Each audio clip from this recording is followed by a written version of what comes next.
Hola, buenas tardes. Soy Daniel Pleguezuelo, médico inmunólogo, especialista en inmunodeficiencias primarias, secundarias en adultos, inmunología de la reproducción y en algunas enfermedades autoinmunes como el síndrome antifosfolipídico. Acabo de participar en el segundo Congreso Nacional COVID-19 con una ponencia titulada Inmunidad y COVID-19, ¿quién es David y quién es Goliat? Y bueno, pues han salido algunas preguntas que esperamos saber entre todos los ponentes de la mesa haber contestado correctamente, pero no quería pasar la oportunidad de hacer un vídeo explicando las respuestas a las preguntas por si acaso hay alguna que no ha quedado del todo bien recogida. Bien, pues una primera persona nos pregunta acerca de la duración de la inmunidad tras la infección en la población general, no en pacientes con un compromiso del sistema inmune como inmunodeficiencias o enfermedad renal. Era una mesa de enfermedad renal. Pues la inmunidad frente al COVID no ha sido bien entendida o bien trasladada, sobre todo en los medios de comunicación, porque siempre se ha hablado de anticuerpos, no solo hay anticuerpos, sino que también hay células, y dentro de las células pues hay algunas especializadas en quedar silentes cuando la infección ha sido resuelta y no se ponen de manifiesto, es decir, no producen, por ejemplo, anticuerpos hasta que nuevamente la persona no está en contacto con el germen, con el virus en este caso. Entonces, el mensaje que quisiera transmitir es que la inmunidad no es tanto la duración de los anticuerpos en sangre, que puede oscilar. Hay algunas infecciones, como por ejemplo la varicela, en las cuales la exposición a ese virus puede generar anticuerpos que duran o que se detectan en sangre durante años. Sin embargo, lo que sabemos en esta infección por SARS-CoV-2 es que eso parece que no ocurre o no ocurre en los grupos de personas que hemos analizado. Nos queda por ver pues aquellas personas que han pasado la infección en casa, cómo es esa respuesta inmune en cuanto a los anticuerpos, si son más o menos duraderos. Pero lo normal es que, independientemente de que los anticuerpos puedan fluctuar en la sangre, la persona esté protegida porque tiene células de memoria que ante un sucesivo nuevo contacto se van a producir anticuerpos de manera muy rápida. Esto es lo que llamamos la inmunidad adaptativa del sistema inmune. Entonces, la segunda pregunta es, ¿están a favor de la vacunación en supervivientes de la enfermedad? Pues sí, en un contexto en el que hubiera vacunas para todos y se pudieran poner, sí. Sobre todo cuando haya vacunas que cubran diferentes cepas que sean lo suficientemente diferentes como para que la persona no esté inmunizada frente a ellas. En el contexto actual, en el cual todavía las cepas son bastante parecidas entre sí, una persona que ya ha pasado la infección pues se ha expuesto al virus completo, no solo frente a una proteína del virus que es con lo que se está inmunizando, la proteína de la espiga, la proteína S o Spike. Entonces, esa persona va a tener más recursos, su sistema inmune, para enfrentarse al virus y entrar en contacto con él que una persona vacunada, que aunque es efectivo, pues se ha inmunizado frente a menos proteínas del virus. Entonces, sí estoy a favor de la vacunación de los supervivientes de la enfermedad, pero cuando se haya terminado de vacunar a la población que no ha tenido contacto con el virus. Segunda dosis de la vacuna AstraZeneca en personas menores de 60 años. Bueno, pues esto es un problema que las administraciones están fruto eh, del interés en controlar todos los riesgos posibles, pues nos han metido todos, ¿no? Entonces, lo que hay que recalcar es que la incidencia de trombos con la vacuna de AstraZeneca es 1 por cada millón de vacunados. el símil que yo he puesto en la ponencia cuando ha salido esta pregunta es que si la incidencia de fallecidos, por ejemplo, en la pandemia, fuese la de los trombos tras la vacuna, pues con 3 millones de infectados en España que hemos tenido, pues habría habido 3 personas fallecidas. Ese es el mensaje que yo creo que hay que transmitir, que esto es extremadamente poco frecuente y que hay una predisposición en cuanto a anticuerpos. Parece ser que es uno de los mecanismos que se ha descrito, anticuerpos anti unos factores que se encuentran en la sangre, anti-FP4, y que bueno, pues la persona tendría que tener esos anticuerpos ya de por sí para desarrollar el problema. Bien, ¿qué hacemos con esta segunda dosis? Los inmunólogos en la Sociedad Española de Inmunología creemos que sí que hay que administrar esa segunda dosis. Es verdad que hay el ensayo clínico y la aprobación por la Agencia Europea del Medicamento nos indica que es necesaria esa segunda dosis, pero también sabemos que en gran parte de las personas que se han puesto esa vacuna probablemente estén inmunizadas. Entonces, lo que hay que hacer de manera centralizada es estudiar a un grupo de esas personas para decir qué es lo que hacer, si se les pone la segunda dosis de la vacuna o si la práctica mayoría de ellas están inmunizadas de manera correcta, al menos para los próximos meses, para intentar pasar esta pandemia.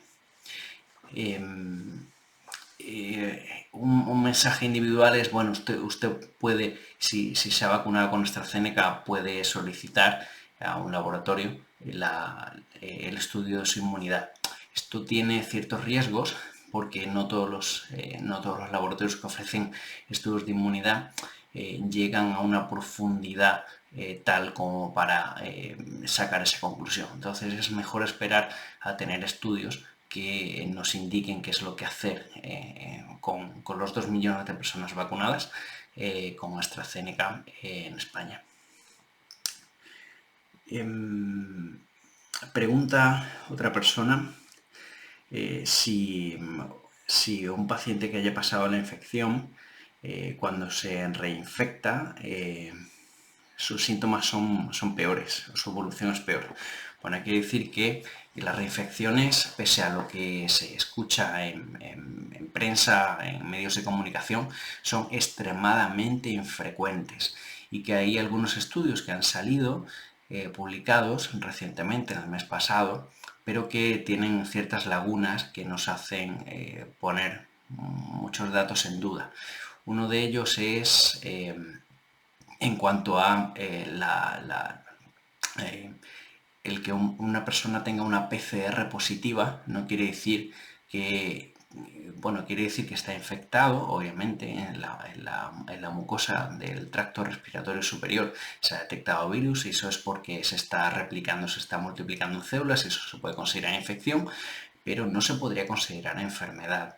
Es decir, el virus lo que está haciendo está transitando por esa mucosa del árbol respiratorio y cuando llega a la zona inferior en la que se encuentran los pulmones, ahí se encuentra con todo el sistema inmune.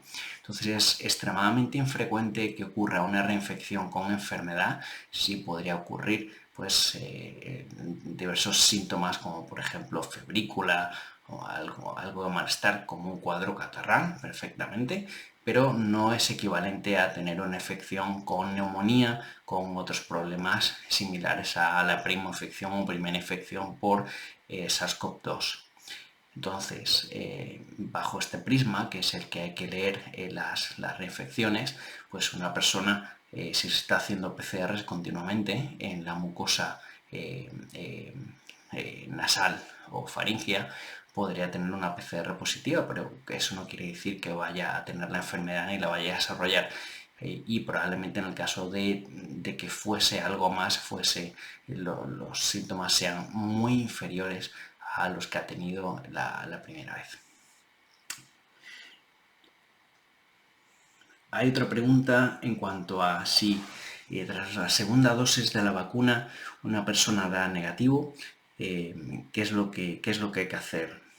Pues negativo en cuanto a anticuerpos, pues habré que estudiar con otra plataforma esa técnica de detección de anticuerpos, o habría que mirar la respuesta inmune celular. Esto es ver si los linfocitos, que son parte de los glóbulos blancos, células de la defensa, se han estimulado de manera correcta y proporcionan una inmunidad duradera a largo plazo tras la vacuna. Entonces no solo hay que quedarse con el dato de la vacuna, con el dato de los anticuerpos tras la vacuna, sino que habría que estudiar la inmunidad celular. Se pregunta también si los pacientes con enfermedad renal